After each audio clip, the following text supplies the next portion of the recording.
Roya Hakakian, Matt Kaminski, and I are going to look at the ceasefire. On again, off again, what's going on?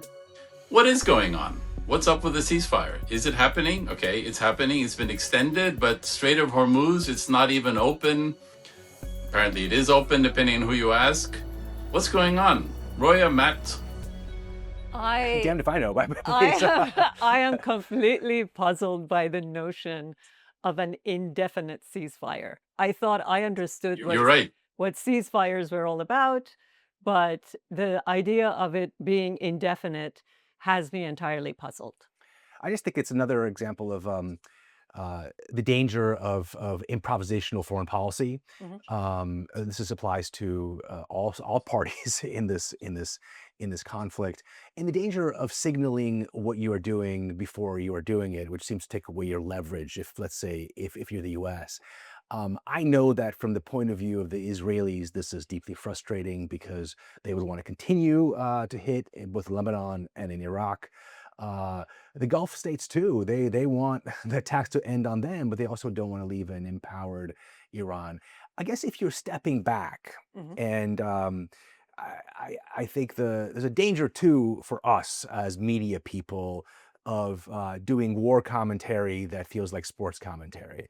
I just remember in November of 2001, Johnny Apple, famously the New York Times, declared the U.S. attack on the Taliban a failure a week before Kabul fell because it seemed to be they're bogged down. I think the headlines was echoes of Vietnam. So I think here it's important to step back and see where we really are. Iran is weakened severely. Its military potential is severely weakened. We have destroyed their infrastructure of the nuclear program, which can be seen as a win, but it's not over. But that's not, Iran never wanted to win-win. Iran always knew that compared to the United States and Israel in facing these two great powers, it was not going to win, but it was going to outlast. And what it is proving is that it's outlasting.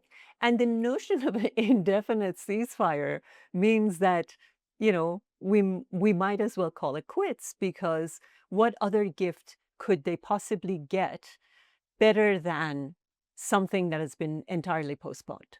Survival is the name of the game for them. And it's also interesting because it's a ceasefire in the name of what? Coming to the table, but there's no sign that they're coming to the table. You know, we had this on again, off again of, is the vice president going to board a plane or not? You know, you had these very strange situations where people in Islamabad were literally watching, you know, plane spotting to see, is there a plane landing from Tehran with the Iranian delegation? There's no sign that they're talking, but at the same time, you know, minute by minute, it changes. We have boarding of ships. Each side is boarding ships. We have just, you know, shortly before this, we're recording this, U.S. President Donald Trump said that they're going to shoot any boats that are attempting to lay mines in the Strait of Hormuz. So for a ceasefire, it's a pretty volatile situation. If you're boarding ships, there's no sign that there's talking happening, then is it even a ceasefire? I think that the way that this is playing out is certainly short-term to the IRGC's advantage. But the U.S. needs to figure out what its long game is. Describe how so, because as far as I'm concerned, if we are still keeping the Gulf blocked, the Strait of Hormuz blocked, there is great pressure on IRGC because they are unable to ship out any oil, and that means that their storages are going to run out. So exactly what do you mean when you say it's a great pressure on IRGC? Well, I'm actually trying to echo you. I don't necessarily believe this, but I was trying to say that that if you're the Iranian regime, whatever the Iranian regime is right now, it seems to be a three-headed or a nine-headed monster, younger, more radical than what we had before. They have survived this initial punch from Israel and U.S. far stronger forces. They have, like Vladimir Putin in Russia, they've been able to repress even much more effectively and sort of any threat to the regime that existed in January and throughout the life, especially the recent life of the Islamic Republic. Right. So they're holding on, and they have cards to use a Trumpism by now. They have the There are many cards cards. because yes, they're being blockaded, but the U.S. is blockading the Strait of Hormuz, Right. and you're going to probably end up with some kind of deal that might resemble, in some sense, what the Obama. That's the case that I don't necessarily agree. The JCPOA. Right.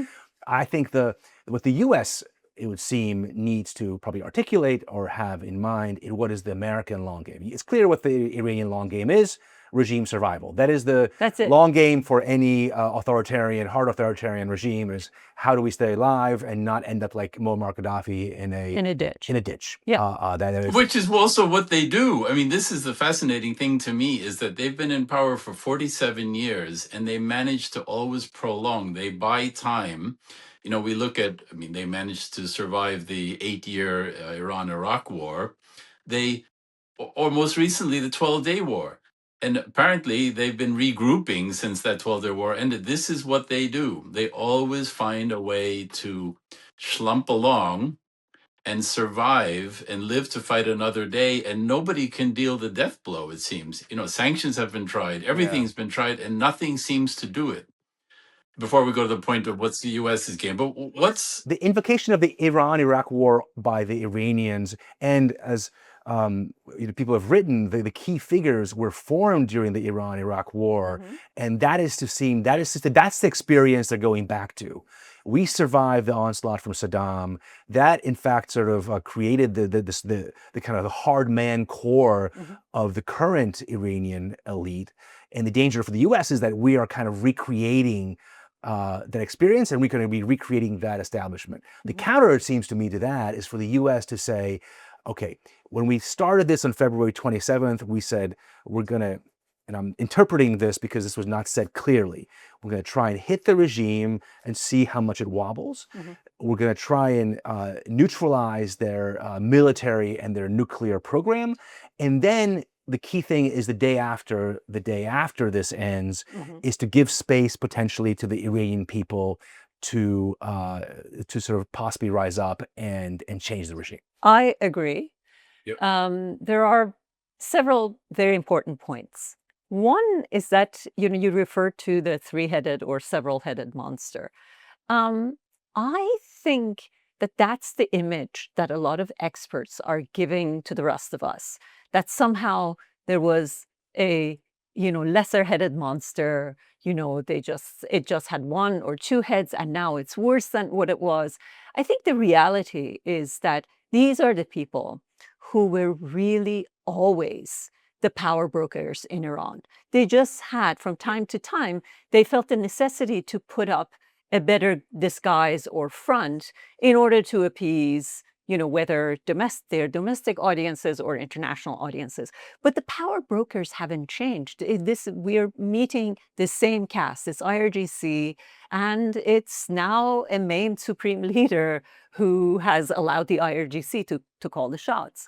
So I think they don't even need to dress it up anymore. That's the thing. You're right. To feed into they just do what the ongoing myth that something has really changed and we've gotten rid of the more pragmatist Iranians or more moderate Iranians. That's number one. Yeah.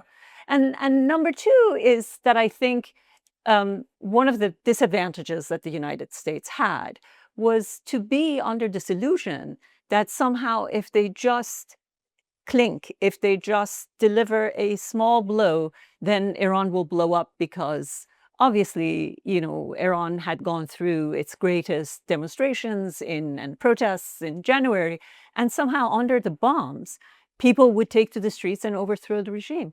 That was a terrible illusion. I can't imagine where else in the history of the universe we have seen a nation take over and overthrow a very savage regime that had massacred its people and was now going through a war and bombs were falling. So that was the other disadvantage. Second thing for sure. The first thing, and this will be in the show notes, Anders's piece today did lay out this kind of cast of characters in great detail. But it does seem to me that replacing the elderly Khamenei for the young Mujtaba is a downgrade if you're looking for a more hardcore leader. That at least the sort of the narrative has been that that elderly Khamenei did keep in mind the larger things and did keep the IRGC crazies in check.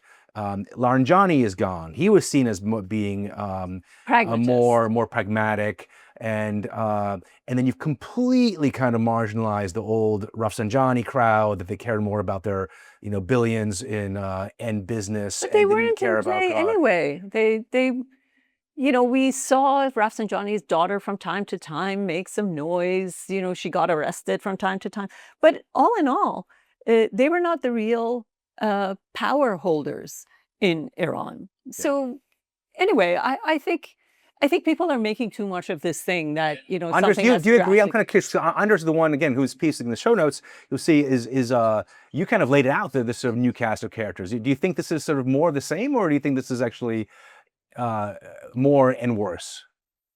I think it's more and worse. I think that because they've taken away the veil of kind of some sort of ideology. Basically, it's just raw brute power now. I mean, it's just IRGC, other people scrambling to have some influence. But yes, in the newsletter that came out today, the MBN Iran Thursday newsletter, I talk about the fact that uh, part of what's, okay, Mustafa's not there. The importance of the supreme leader, Iran has only had two until Mustafa, and they exerted huge authority. Okay, fine, Ayatollah Khomeini, I mean, he was pretty much the figure from the Iranian Revolution and turned it into an Islamic republic.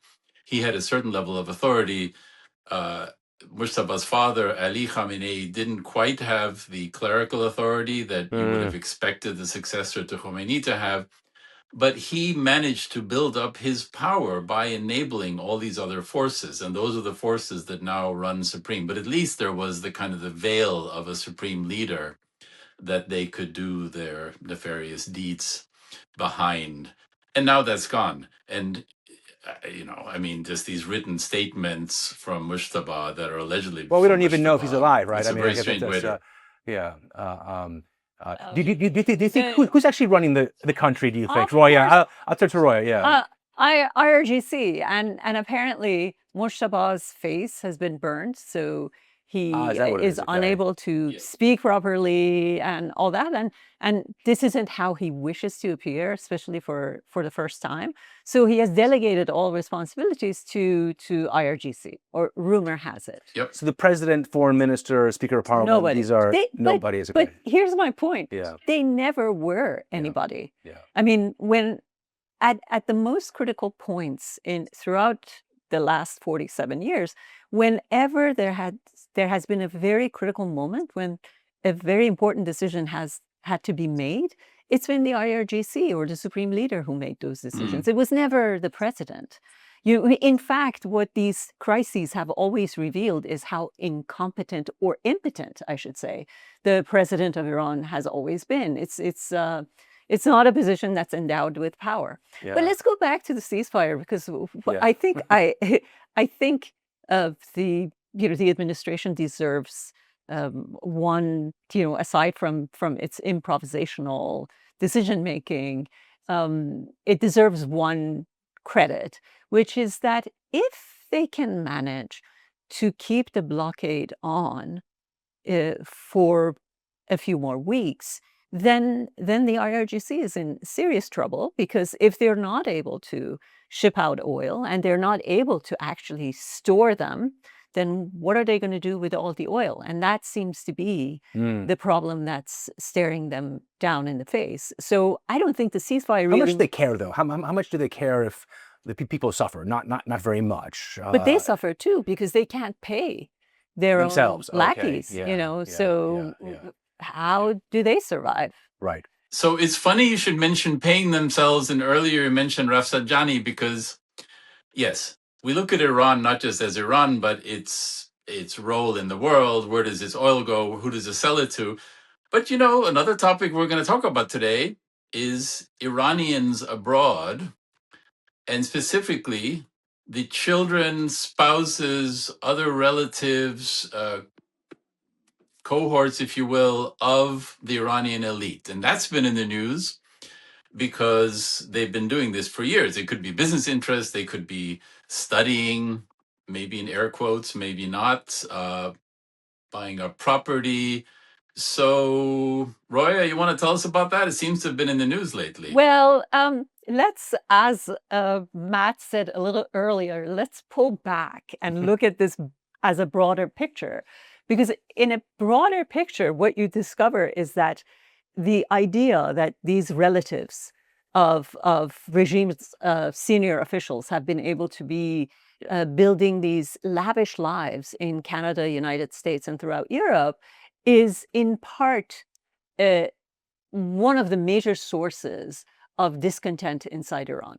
Yeah. Because through social media, all this information has been revealed, and people are seeing that they are getting beaten up. Women in Iran are getting beaten up on the street for bad hijab or bad, dress code, whereas their own daughters and relatives are gallivanting about the streets of Beverly Hills and Los Angeles in miniskirts. Yeah. And I think this, the broader picture here is that, this regime would have done a lot better had social media not existed. But the existence of social media has allowed all this information to trickle in and create a source, a serious source of anger inside the country. Yeah, hypocrisy is the ultimate Achilles heel for authoritarians. For authoritarians, for any regime. And the cynicism. You're so right. I mean, people are being asked to suffer. One of the things when you walk around Iran, you see these boxes with, they're taking collections for people who suffered, the wounded in the Iran-Iraq war and so on. And there's a national kind of narrative of, if you will, victimhood and suffering and, you name it, it goes very deep. And then you have these people taking advantage of it. This cynicism, it really is stunning. We've seen these videos, the ones that Roya mentioned, of, these mini-skirted children of the enforcers who are making women cover up. Like, how cynical is that? How cynical is that? And but Iran's apparently one of the most secular societies now in the Yes. Muslim world. Thanks to 47 years of theocracy. Yeah. So it's not, and apparently it's a place where you so rarely hear the call to prayer. And I've not been in the last and a lot of decades, but mosques are in a state of disrepair because they're not being frequented. So the backlash is not necessarily to the sort of showing off a secular style. It is the corruption, it's the hypocrisy and the cynicism, and ultimately, I think this is a different example, but Viktor Orban in Hungary was brought down, I think, primarily because of this corruption. Fed up, and people just will hear about it, they'll know about it, they'll have friends who have friends, they'll see it on social media. I guess the question I would have is for you, Roya, and for Andres is, if the elite starts feeling the pain, if their kid who goes to USC suddenly gets thrown out of the U.S. or is shamed at Harrods in London with like 10 shopping bags, is that something which is a pressure point on the IRGC, or is this IRGC vanguard? Are they more pure than some of the other establishment figures who more dip into the public purse and also have accumulated so much wealth overseas? Well, if they're pure, they're not. I mean, Qasem Soleimani's family was there partying in Miami, and we have, Mushtaba's alleged property in London. I think, whenever I talk to Iranians, I mean, the level of cynicism about it reminds me of talking to people about, during the Soviet period, or anybody who's living under a communist regime, which purported to be about the working class and so on, and everybody knew how cynical it was, that they had their own lanes to drive in traffic and their own shops to shop in, and also their own Western lifestyle. It's a good question. Could the Iranian people feel any more alienated and cynical about the antics of their leadership? Yeah, but we know that. But we know that the Iranian regime is very unpopular. But my question is more: can putting the pain on the elite through their families, obviously blocking off access to money, that didn't quite work with Putin in Russia. Could it work in Iran? We have to wait and see.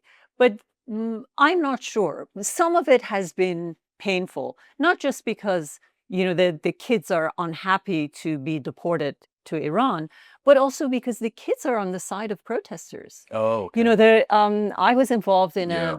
a documentary several years ago, long four-part series about the hostage taking in Iran in 1979, and our unit had gone and done interviews with the former hostage takers in Iran, and their kids in the next room where they were being interviewed were saying, "My parents were stupid to do what they had done." So some of it is that these kids are not just going to be dissatisfied because they don't have access to their fancy schools in the West, but also that they really have a great, they share in the disillusionment that Iranians have in the regime.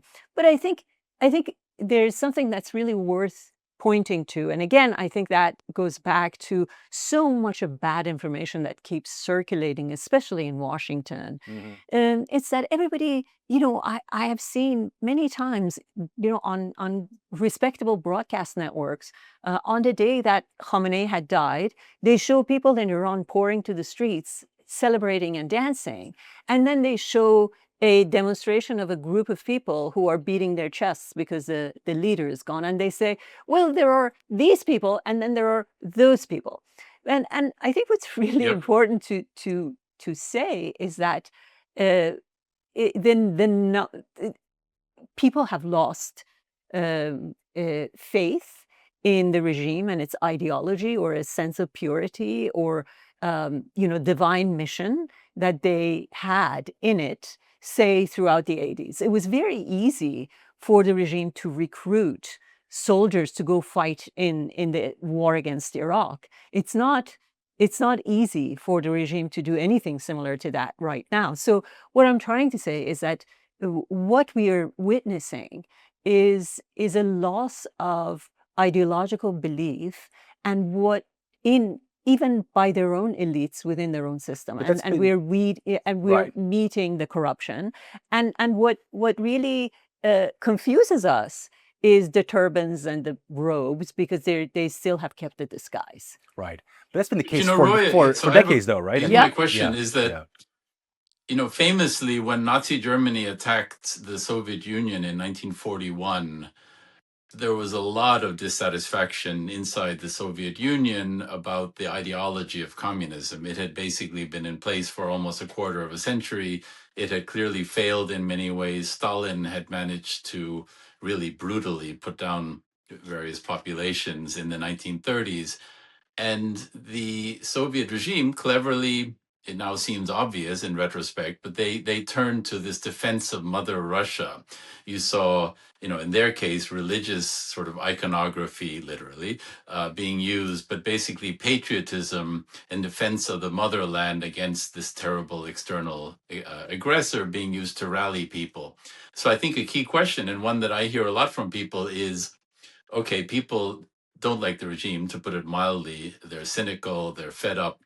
But are they going to rally? Is the regime going to successfully rally the people because, well, now, Iran, thousands of years old, our civilization was attacked, if you will, by the US president, that now we're all going to come to the defense of our motherland, Iran. Do you think that that's a possibility? Um, It is not.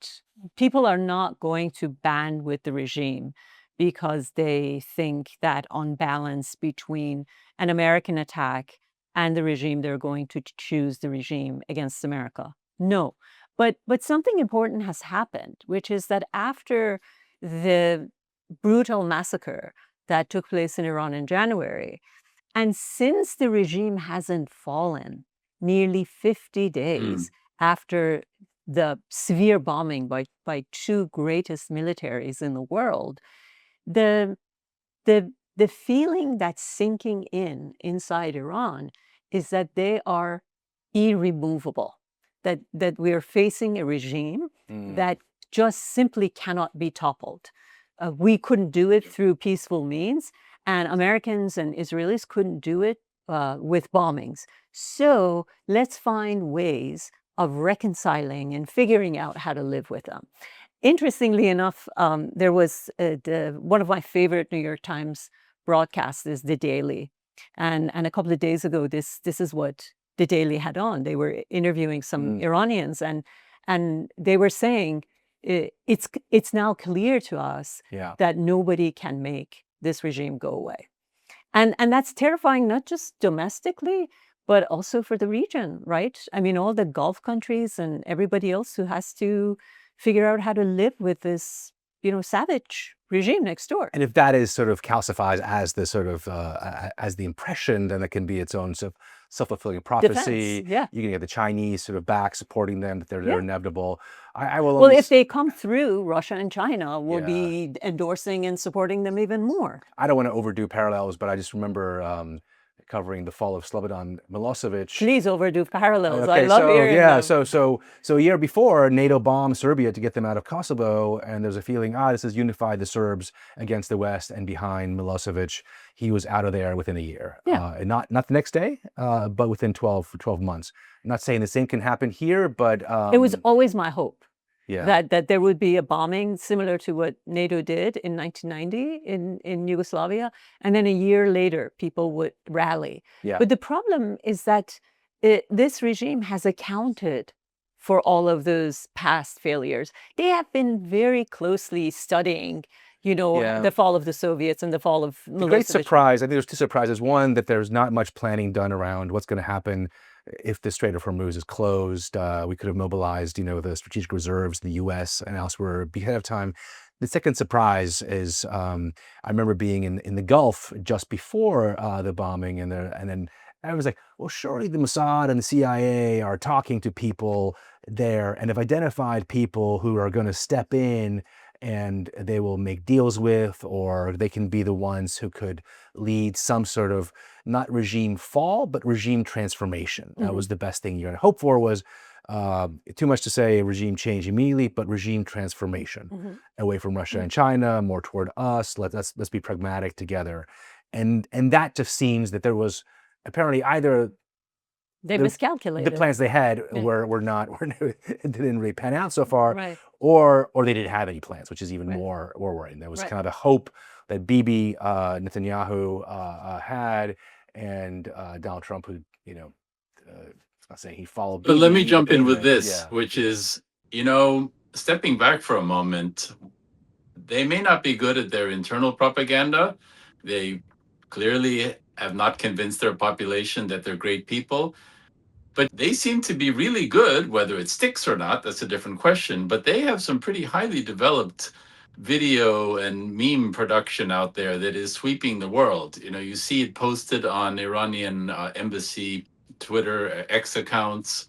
Does it work? Does it not? Is it hitting home? Is it affecting global opinion? Is it hitting with Generation Z? What do you think? It's not hitting home in the sense that people are not watching these videos throughout the world and saying, oh, the regime in Tehran is really great. I'm going to move and go live in Iran. It's not hitting that way. But what it is doing very successfully is to fan the flames of discontent and anti-American feelings everywhere in the world. That's what their purpose is. And in that, they're very, very successful, both among the left and among the ultra-right, which is why some MAGA accounts are distributing their videos. So I think what Roya just said makes perfect sense. It's really about giving ammunition to people who are against Trump, against the U.S., both on the left and the right, domestically in the U.S., obviously in Europe and other places. It's also not a scoop that Persians are clever, and it turns out there's a lot of talented people in Iran. But what strikes me about both these videos, and compare it to some of the memes that have been produced in the U.S. about the war, who are actually against Trump, there's no joy in them. There's not a sense of humor. They feel kind of government produced as opposed to produced by, that come out of a genuine sense of patriotism. I mean, don't want over to the parallels, but if you look at the meme videos that the Ukrainians produced at the beginning of the Russian attack, full-on attack in 2020, most famously the one where on Snake Island in the Black Sea, the operators there was a Russian warship saying, please give up. Please surrender. No, not please. Surrender now. And they said, Russian warship, go yourself. And that became like this kind of call sign across the world, like, Russian warship, go yourself. And the Ukrainian ones, again, they're musical, but they're kind of clever but genuine. And these don't seem very genuine to me. The American ones. The Iranian ones. The American ones are kind of funny. There's a great one done by AI where they do this movie, and I forgot who plays Trump and who plays Mushtaba, but it's really quite funny. I think our TV shows have done much better memes than the officially sanctioned Iranian ones. Right, right. You're right. Actually, it's a really good point, Matt. I think Ukrainians that I know were proud and circulated the ones because they felt, well, I mean, they were attacked, right, again by Russia, and they took great pride because they were very clever. And yeah, I don't know people, Iranians themselves, who are circulating these, because it's not, I don't think it's hitting home with their domestic audience. I don't think people are sitting, there may be people going, that's really clever, use of Lego, etc. But I don't think it's rallying people in the same sort of patriotic way. The regime isn't, whoever is producing them, and the regime is certainly funding them, wasn't counting on these to attract the domestic population. This was completely made, and they are being made for foreign audiences, American, European foreign audiences, and Arab, Middle Eastern audiences. Because what it's doing, in the earlier series of Lego films, there were images, or there were animated figures of Imam Ali, the first Shiite Imam, who, in that same religious garb where Ali has always been painted, shows up on a horse with a sword, going after the Americans. So they are not being made for Iranians, but they are meant to inflame the feelings of people throughout the Middle East. And by the way, this is really nothing new. I mean, the Iranians spend $600 million a year just to reach Arabic language audiences. And Israeli, by the way. They have Hebrew broadcasts. Exactly. Too. So they really invest heavily and disproportionately to the size of their economy. Welcome to authoritarianism. Yeah. This is what they do. And this is also straight out of the Putin playbook. So I think this is not Ukrainian-style memes. This is more Putin-style, kind of fairly heavy-handed, but can be very effective disinformation. So you put out videos, you've got all these bots, presumably, all over social media that kind of pump this stuff out. And that What's the material effect? I mean, here's an interesting question. So what will be different? Is there going to be any actual result anywhere other than people going, hey, yeah, I get it, that was funny-ish? Do you see that? No, but that's actually... It's fanning the flames of anti-Americanism, and it's fanning the flames of anti-Israel, bombings and intervention in the Middle East. I think in that way they're very effective. But it adds to the noise. It sort of kind of pollutes the sort of information environment. It's like that kind of ambient noise in the casino. It kind of, I think, sort of has the effect of slightly disorienting people and their ability to kind of just see really what's going on. That way it is very effective. And the polls support that idea, that it isn't that... when you look at how these Lego movies or other Iranian propaganda is affecting populations throughout the Middle East, it isn't that people are changing their minds about the Iranian regime. No, they still think that the Iranian regime is bad and it stinks. But they do think that the United States and Israel are out of line, and they are being two imperialist powers oppressing the, oppressed nations in the region. And that is their purpose. And then, when they fall within the realm of MAGA, it becomes a criticism of American foreign policy. And it also is amplified by the Chinese, amplified by the Russians, picked Yep. up by other outlets. The Turks have a very effective information operation as well that we Right. don't talk about very often. So It there bears is mentioning Yeah. that the overwhelming majority of pro-Gaza, pro-Palestinian social media campaign that went on after October 7 was made by the Chinese. Yes. So the investments in these, misinformation and what we call propaganda, but it's more than propaganda campaigns, is being made by the World Authoritarian Consortium, Of not course, just because Iran. that's the other battlefield, and it's as important. And then they know our domestic politics as well as anyone. Right. And they've also have now a lot of experience in trying to manipulate opinions and the conversation here. Right. Um, So, way back, since you were mentioning the communists, the great communist motto was workers of the world unite. Now all the democracies are falling apart and disuniting, NATO and EU and others. And then the authoritarians of the world are uniting and they're supporting each other both in every possible campaign. And this is one. yeah. And on that note, we're going to do a wrap on another week of the MBN Iran podcast. You can catch us on the YouTube channel of MBN. You can catch us on Spotify, Apple Podcasts, the Al Hura website. And there are going to be show notes, so you can click on them and see, in case you were listening on audio, you can see the things that you missed, the videos. We have newsletters twice a week, Monday and Thursday. We have an Iran newsletter. We have an MBN general newsletter on Tuesdays and Fridays. And I want to thank my podcast partners today, Roya Hakakian and Matt Kaminski, and tune in next week.